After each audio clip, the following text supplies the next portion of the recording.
Hello friends, in this video let us discuss with respect to scaling, which is a part of CMOS VLSI.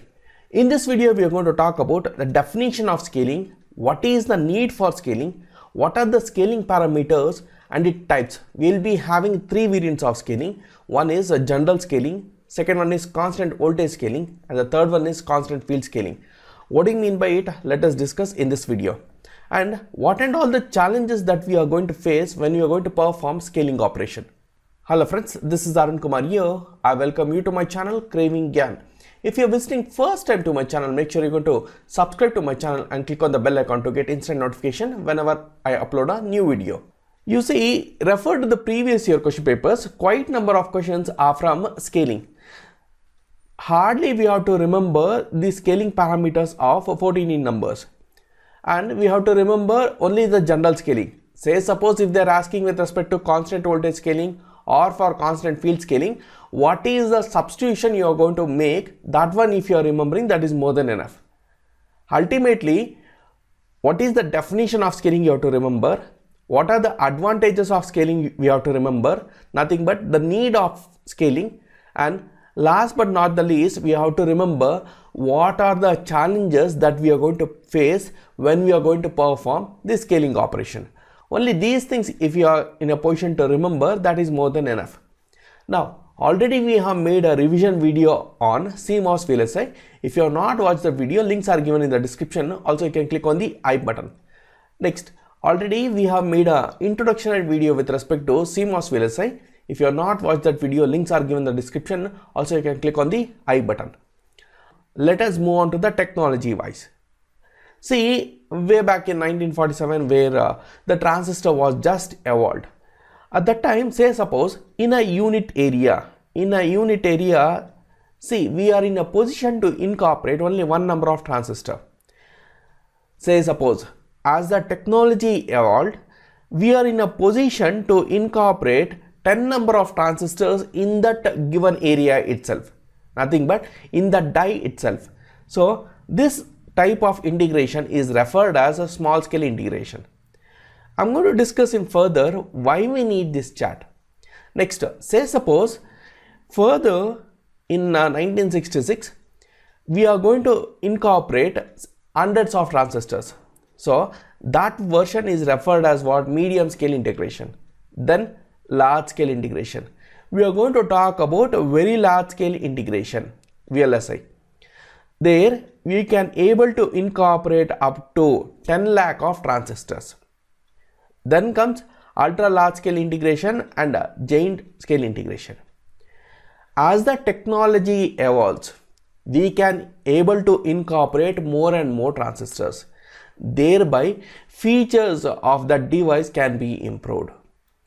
You can see in 2000 what was the thickness or the size of the cell phone.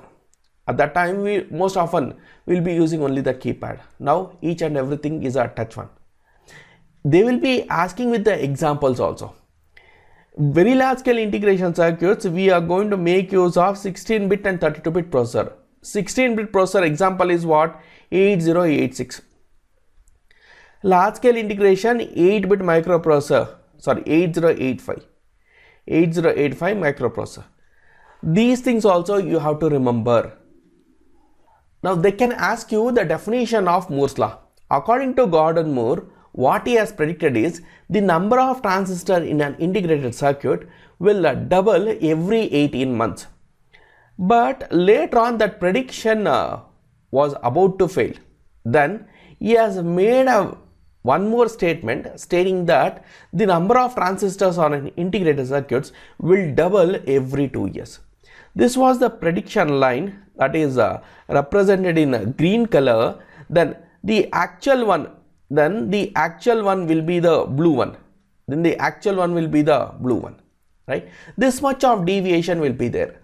Why this much of deviation means? Because of the technological not getting that much advancement. Right? And we will be having several drawbacks. So we were not in a position to double the number of transistors in the given chip. Now Why we are supposed to go for scaling, or what is the advantages of scaling? Let us go through. The first one is see, minimum feature size. Minimum feature size. Now look at the things. What was the size of a cell phone? Initial days when touchscreen came, it was around roughly like 4 inch. But now in the wristwatch itself, you can access all the features that is available in phone, right? So all this is getting achieved because of scaling. The number of gates on one chip, enhanced integration. The size of the transistor is getting reduced so that the package density you are going to increase. You are going to talk about the package density. Maximum operating frequency, right? Speed is getting increased. Why? The distance between the source and drain, you are going to reduce it so that electron, initially it was traveling for a longer distance. Now the distance is getting reduced. Length equals to 2 lambda. Lambda is the technology what you are going to use. 45 nanometer, 22 nanometer, 9 nanometer, like this you are going to talk, right? Production of cost is being reduced. Next, increased speed. Already we have discussed in maximum operating frequency. We can go for an higher frequency also. And now if you are operating at kilo, after some years we will be operating in mega, then giga, then tera. It is something like this. Performance is getting increased. Let us talk about the laptop. Initially we were using i3, then i5, i7, then generation is getting increased, right? 5th gen, 6th gen, 7th gen. There we will be talking about the performance. Main thing is performance, not the battery life. Not the battery life. Performance is the ultimate priority for us. So you please go through this. The definitions I have included from, I have taken the help of ChatGPT. You refer to this table, n number of times this question they have asked. In the previous year only they have asked this question. ECL will be having what? Maximum power dissipation. CMOS will be having a lower power dissipation. CMOS will be having a lower power dissipation. ECL will be having higher power dissipation. That's it. We are in a position to answer the given question. You please focus with respect to gallium arsenide, BiCMOS, NMOS also, right? So this table, it is going to talk with respect to propagation delay versus the power dissipation. The power dissipation. Propagation delay, there you need to speak with respect to speed of operation also. In the case of CMOS pair delay, it is a 7 tau. In the case of NMOS, it is a 5 tau. For detailed explanation, you can refer to my video or refer to Paknal textbook. That is more than enough. Next, let us talk about the scaling models. You consider a transistor. You consider NMOS, PMOS, anything and everything of your choice. It's okay. You will be having the diffusion, N plus diffusion, and gate is made up of polysilicon. There you apply a positive voltage, and the substrate is made up of P type. See, the source and drain will be made up of P plus, and the substrate will be made up of N type in the case of PMOS. That's it. Polysilicon, you are going to apply positive voltage or negative voltage in order to turn on the transistor or turn off the transistor based on whether it is enhancement mode or depletion mode. That's it. Now you see, each and everything we have to shrink it. Can we able to shrink the things proportionally? No. You talk about a person. If a person wants to become thin, then his stomach has to be reduced. So width is getting reduced. What about the length of a person? It is remaining constant. Let us talk about a scenario. You consider a baby and an adult. You talk about their eyes evolution, nothing but width getting increased. And you talk about the hands or legs getting increased. Their ratio or the proportion will not get matched. Similarly, few parameters you are going to scale by, say suppose alpha, few parameters he is going to scale by beta. Douglas Bucknell, what he has taken is few parameters he is going to scale by alpha, few parameters he is going to scale by beta. If you are not okay with alpha and beta, you can take A and B also. He is considering alpha and beta are the scaling parameters, and then he has given some explanation. See, in this what he is telling is the length is going to reduce by alpha, width is going to reduce by alpha, the depletion width is going to reduce by some parameter. Now look at the things. This is a thin oxide. This is thin oxide channel. The gate oxide thickness you're going to scale by beta. Voltage is going to reduce by beta. These things if you can able to remember, now we are going to talk about a few variants of scaling. That parameters, if you can able to catch this, then that will be very much easy for you. Now let us talk about gate area. Now gate area, you will be having a length and width. Length you are going to scale by alpha, width you are going to scale by alpha. So 1 divided by alpha square is the scaling parameter for gate area. Few textbooks what they are going to tell, scaling factor is defined as, see how they are going to write means length is scaled by alpha, width is scaled by alpha divided by unscaled parameter you are going to write, nothing but length into width. So this length into width and length into width is going to get cancelled, remaining term is what, 1 divided by alpha square. Like this also you can able to solve or write only the scaling parameters, that is more than enough. Able to understand? Length you are going to scale by alpha, width you are going to scale by alpha, collectively the gate area you are going to scale by alpha square, 1 divided by alpha square. Next, gate capacitance. Gate capacitance is referred as what? Cg equals to Cox multiplied by area. Cox multiplied by area.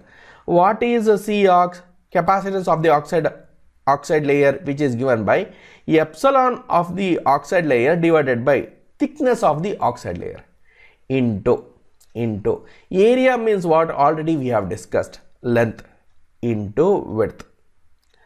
Now see, scaling factor for gate capacitance, it is referred as epsilon of the oxide layer. Absolute permittivity, can we able to reduce? No, right? So you can't scale it.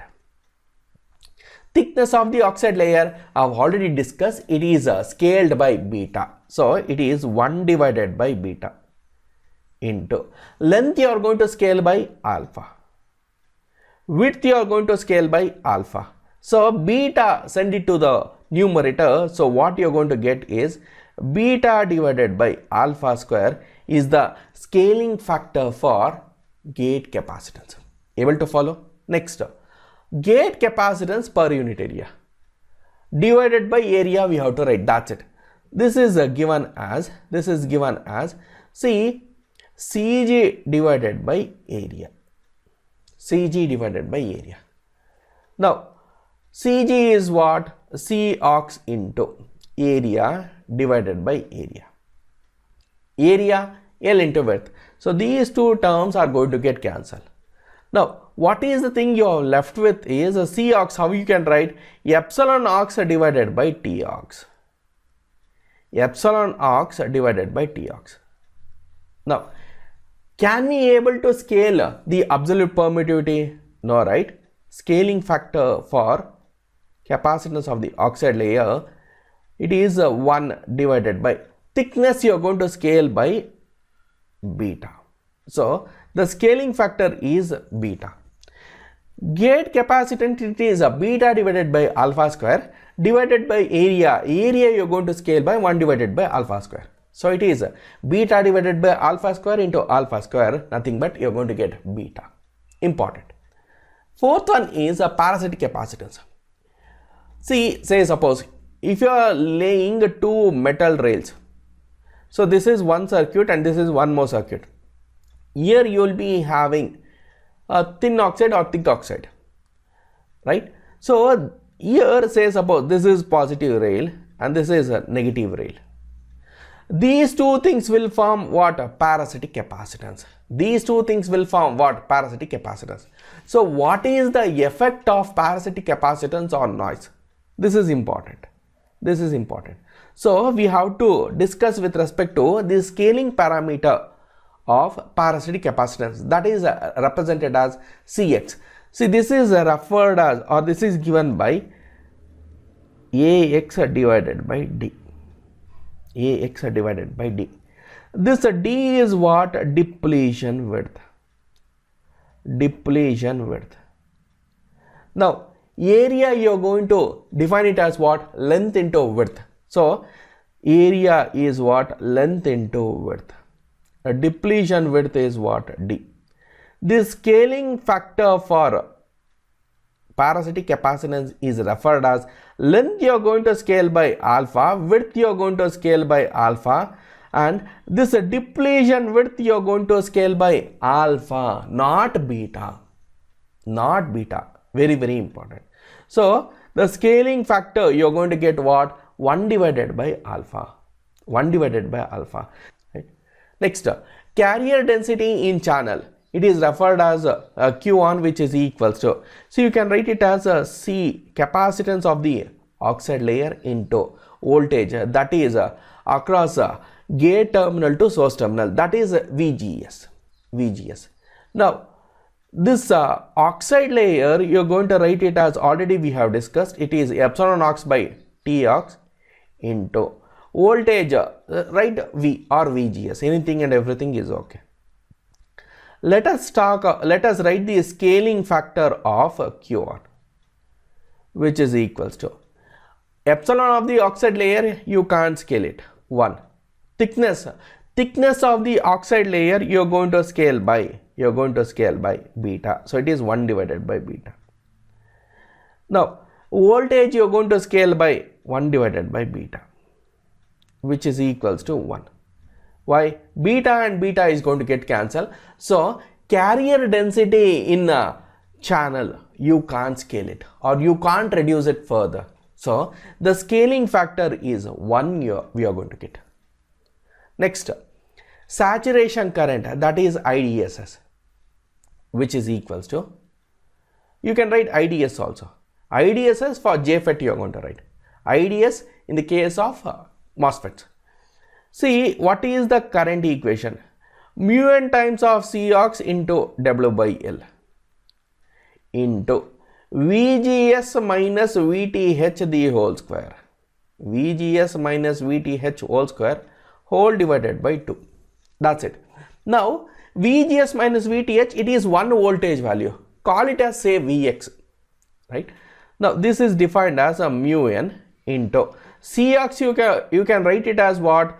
Epsilon of the oxide layer divided by thickness of the oxide layer into width retain as it is, length retain as it is, voltage square, say Vx divided by 2. That's it. Now, let us talk about this scaling factor. Scaling factor for the saturation current, IDS, which is equals to mu n, you can't scale it. Mobility can't be scalable. Epsilon ox, no. Thickness of the oxide layer, you are going to scale by beta. Length you are going to scale by alpha. Width you are going to scale by alpha. Into voltage you are going to scale by beta square. Nothing but voltage you are going to scale by beta. Voltage square means you are going to get beta square. So, the current, look at the things, 1 divided by alpha and 1 divided by alpha is going to get cancelled. Beta square, that square term and your beta is going to get cancelled. Remaining thing is 1 divided by beta. 1 divided beta. If you can able to understand all these things, or if you are knowing all these things, straightly jump away to the next slide. There I have discussed with respect to all the scaling parameters. Right? Next, current density J is given by I divided by A. Nothing but current per unit area. Current, let us talk about the saturation current divided by area. Now, the current scaling parameter we came to know, that is 1 divided by beta. So I'm going to write it as IDS only, whole divided by area means what? Length into width. So the scaling factor for J, it is referred as what? IDS. IDS is scaled by beta. IDS is scaled by beta and length is scaled by alpha, width is scaled by alpha. So length is scaled by alpha and width is scaled by alpha, which is given by alpha square divided by beta. Alpha square divided by beta. This is the scaling factor for current density J. Now let us talk about the resistance. See, simple. Based on Ohm's law, what do you mean by resistance? Voltage divided by current. Voltage divided by current. Here we can refer to the saturation current. IDS saturation current, right? IDS saturation current. Write it as saturation current. Now you can refer to the linear equation also. In the linear equation, you will be getting mu n times of Cox into W by L into VGS minus VTH into VDS minus VDS square divided by 2. There, voltage multiplied by voltage minus voltage square. So that entire term you are going to call it as Vx, right? Now, voltage divided by the current value you will be having. Look at the things. Mu n times of Cox into W by L into VGS minus VTH square divided by 2. So VGS minus VTH square, call it as a Vx square divided by 2. So here the voltage term is there. Say suppose you're going to scale by voltage term is there. Say suppose you're going to scale by beta. This voltage also you're going to scale by the same parameter beta. So this one and this one is going to get cancelled. Left out thing is say suppose scaling factor for a resistance R1 if I am considering, which is given by 1 divided by mobility you are unable to scale into epsilon of the oxide layer. How you are going to write Cox, how you are going to write epsilon of the oxide layer you can't scale divided by thickness of the oxide layer you are going to scale by beta into width you are going to scale by alpha, length you are going to scale by alpha into voltage you are going to scale by beta. 2 you can't scale, right? 1 by beta and 1 by beta is going to get cancelled. So the remaining term is what? 1. Nothing but the channel resistance can't be scalable. Now what do you mean by this W by L? It is referred as what? Aspect ratio. Remember these things. So which one you can't scale? Channel resistance you can't scale and carrier density in channel also you can't scale. Very, very important. Next, let us talk about gate delay. See, this gate delay is referred as what? It is made up of two parameters. One is resistance multiplied by capacitance, gate capacitance. Now, straight away let us discuss or let us write the scaling parameter. TOD. Resistance can't be scalable. Gate capacitance, you see what is the scaling parameter for gate capacitance? Beta divided by alpha square. Beta divided by alpha square, right? So for CG it is beta divided by alpha square. Beta divided by alpha square. So you are left with what? Beta divided by alpha square.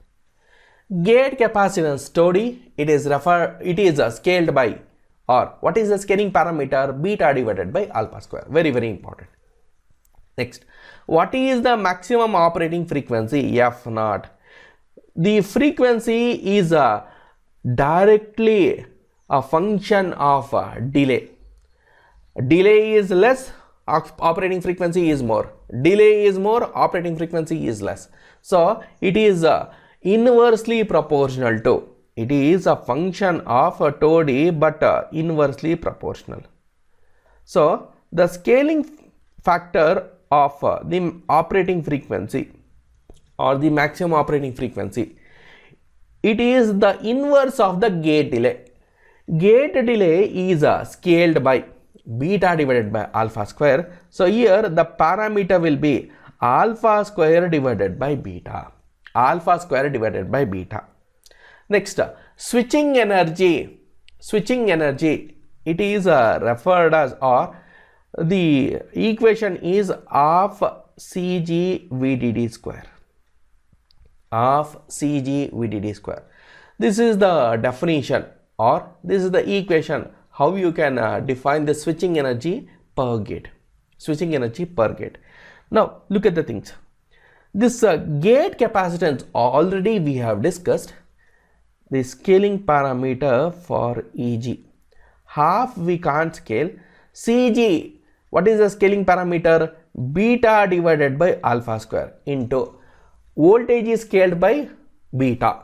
Voltage square means what? Beta square. So it is 1 divided by beta square. Beta and the square is going to get cancelled. So you have left with what? 1 divided by alpha square beta. 1 divided by alpha square beta. So this is the scaling parameter for switching energy per gate. 1 divided by alpha square beta. Next, power dissipation per gate. Next, power dissipation per unit area. Whatever the result you are going to get for PG divided by AG will be the answer for this power dissipation per unit area. Power dissipation per gate is they have represented as PG, right? Now PG, you will be having two variants of power dissipation. One is static power dissipation. Next one is dynamic power dissipation. Now what do you mean by static power dissipation?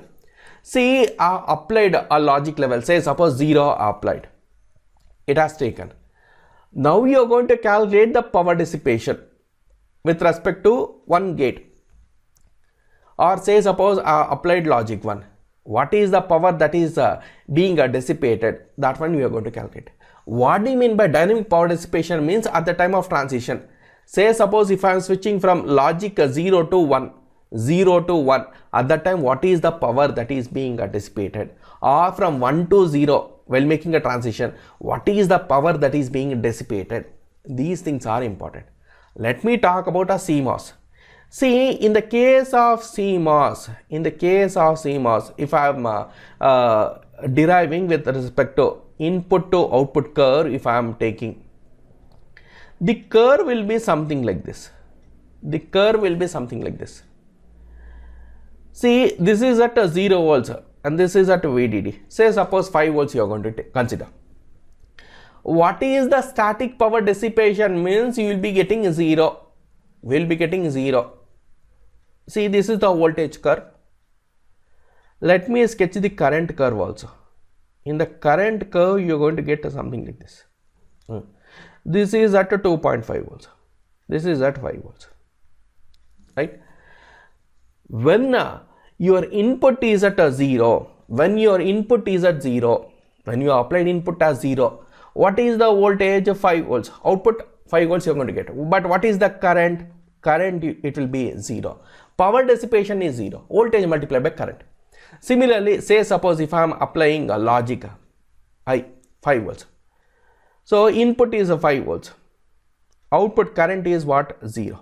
Voltage multiplied by current is what? 0. So in the case of CMOS,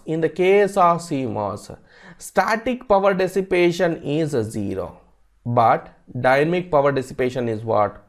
You will be getting half C VDD square. Half C VDD square. Very, very important. Now, in the case of static power dissipation, you can calculate with the help of voltage multiplied by current, or since we are having the resistance into consideration, V square divided by R, or I square times of R. So it is a VDD square divided by R on. This is what? The static power dissipation. Next, what is the dynamic power dissipation? What is the dynamic power dissipation you are going to get? So it is half C VDD square. Half C VDD square. Half C VDD square. Very, very important, right? Now look at the things. Look at the things. This one, they are going to write it as what? Eg times of F naught. This is a dynamic power dissipation. They are going to refer it as See, what do you mean by EG? Already we have discussed switching energy per gate into the frequency, right? Now, what is the scaling parameter or what is the scaling factor PG? In the case of static power dissipation, it is, see, voltage you are going to scale by beta. So, voltage square means what? Beta square. Then, switching energy per gate 1 divided by alpha square beta, right? 1 divided by alpha square beta into the operating frequency, it is scaled by what? Alpha square divided by beta. Alpha square divided by beta. So, overall it is scaled by what? 1 divided by beta square. Why? Scaling factor for this one, power dissipation per gate, it is scaled by what? 1 divided by beta square. Alpha square and alpha square is going to get cancelled. Very, very important. Now, you can't tell 1 divided by beta square it is for static power dissipation, 1 divided by beta square it is for dynamic power dissipation. So, overall it is 2 divided by beta square. It is a wrong concept. It is wrong, right? Simply for understanding purpose, I have written plus. But overall, if I am taking a scaling parameter, it is 1 divided by beta square. Proportionally, it is scaling. That's it. Power dissipation per unit area. As I discussed, this PA is referred as what? PG divided by area. How we are going to scale or what is the scaling parameter for? What is the scaling parameter for PG? It is what? 1 divided by beta square. How we are going to scale this area, length into width? Nothing but 1 divided by alpha square. So, what you are going to get? Alpha square divided by beta square. Alpha square divided by beta square. Next, let us talk about power speed product. See, power, we are going to have, what is the scaling parameter? 1 divided by beta square. So, the scaling factor for power speed product, power we are going to scale by 1 divided by beta square. And how we are going to define this tau? Beta divided by alpha square. This is a beta divided by alpha square. So, this square and beta is going to get cancelled. So, the scaling parameter is what? 1 divided by alpha square beta. 1 divided by alpha square beta. So, this is the scaling parameter what we are going to get. Till now, what and all the things we have discussed, all these things are general scaling. See, in the case of general scaling, length and width you are going to scale by alpha, and thickness of the oxide layer and the voltage we are going to scale by beta. In the case of constant voltage scaling, wherever voltage term is there and wherever that beta term is there, treat it as 1. Nothing but in the case of constant voltage scaling, we are not going to scale the thickness of the oxide layer and voltage. We are going to keep it constant. So, beta you are going to keep it as 1, and then we are going to write the scaling parameters. In the case of constant field scaling, we are going to substitute alpha equals to beta. Each and everything is proportionally scaled. You please go through this table, very, very important. You please go through this table, very, very important. Now, in the case of supply, what I have told? 1 divided by beta. Channel length 1 divided by alpha. Width 1 divided by alpha. Gate oxide thickness, it is 1 divided by beta. Gate area, we are going to get what? Length into width, which is 1 divided by alpha square. Gate capacitance per unit area, beta. Gate capacitance, beta divided by alpha square. Now, in the case of constant voltage scaling, put beta equals to 1. 1 divided by beta was there, here 1. 1 divided by beta was there, here 1. Beta divided by alpha square, so it is 1 divided by alpha square. In the case of constant field scaling, what I have told? Substitute alpha equals to beta, that's it. Either you express in terms of alpha or you express in terms of beta, it is up to you. 1 divided by beta, I am going to write it in terms of alpha, so it is 1 divided by alpha. See, gate area 1 divided by alpha square. Gate capacitance beta divided by alpha square was there. Beta is what? Alpha. Alpha divided by alpha square means what? 1 divided by alpha. That's it. You just take a snapshot of this table and you please remember this table. That is more than enough. You refer to the previous year question paper, one question they have asked from scaling, that to match the following. If you can able to remember this 14 values, that is more than enough. Out of these 14 values, see, the first one is a gate area. Anybody can remember. Gate capacitance. Then gate capacitance per unit area divided by area we have to do. That's it. Then parasitic capacitance. Parasitic capacitance, don't get confused with respect to gate capacitance. Remember these things properly. Carrier density can't be scaled. Resistance can't be scaled. Then current, you're going to scale by 1 divided by beta. Then current density divided by area, nothing but what? Alpha square divided by beta. Don't remember that current density it is alpha square divided by beta. Gate capacitance is what? Beta divided by alpha square. I'm going to remember something like reciprocal. No. Go with the definition and remember. That is more than enough. Gate delay scaled by beta divided by alpha square. And maximum operating frequency is what? Inverse of gate delay. That's it. So it is alpha square divided by beta. Switching energy per gate 1 divided by alpha square beta. Power dissipation per gate, it is scaled by 1 divided by beta square. Next, power dissipation per unit area, alpha square divided by beta square. Next, power speed product 1 divided by alpha square beta. These things if you can able to remember, that is more than enough. Then general scaling we know. The conversion for constant voltage scaling is what? Put beta equals to 1. What is the conversion for constant field scaling? Put alpha equals to beta. That's it. Enough.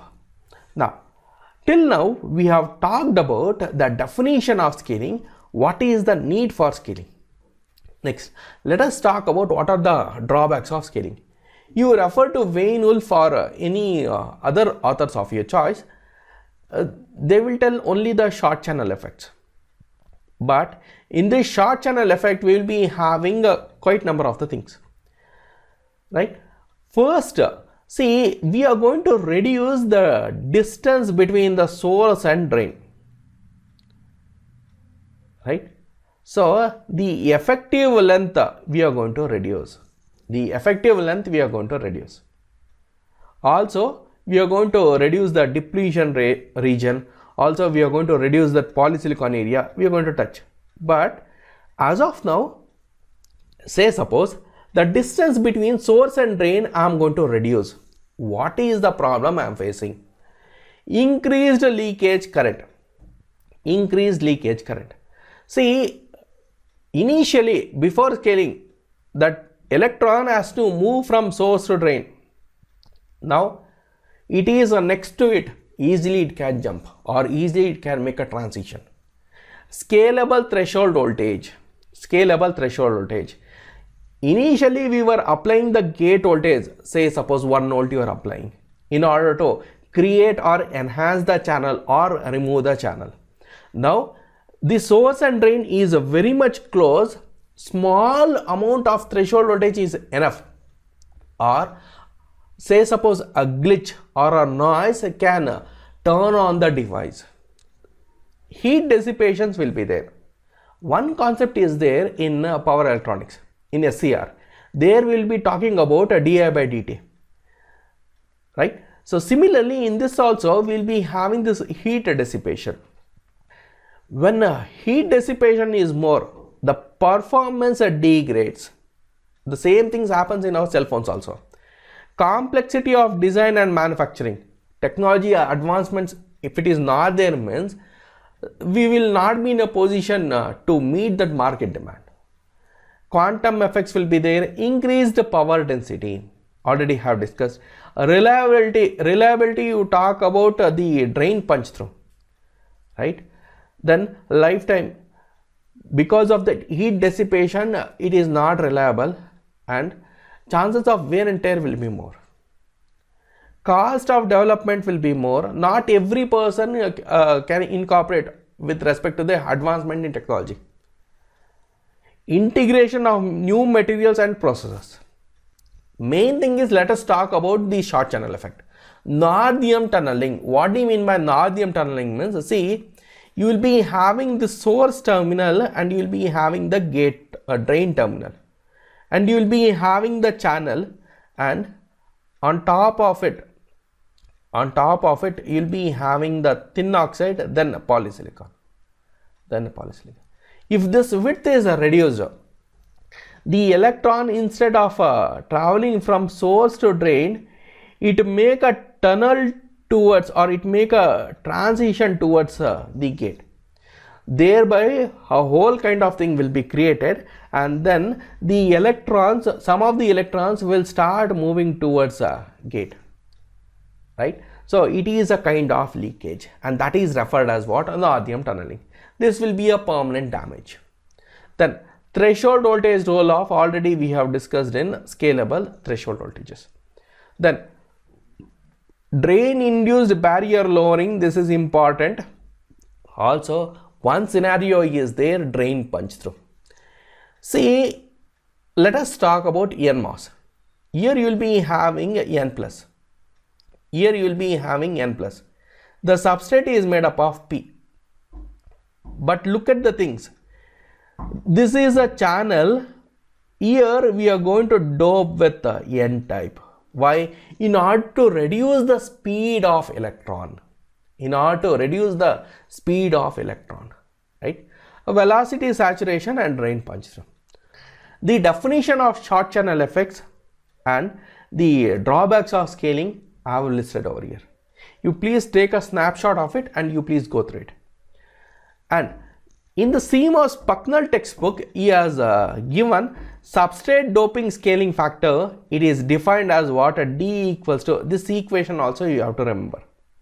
And in EDC, the first equation what we are going to remember is VB equals to KT divided by Q. This is referred as what? VT.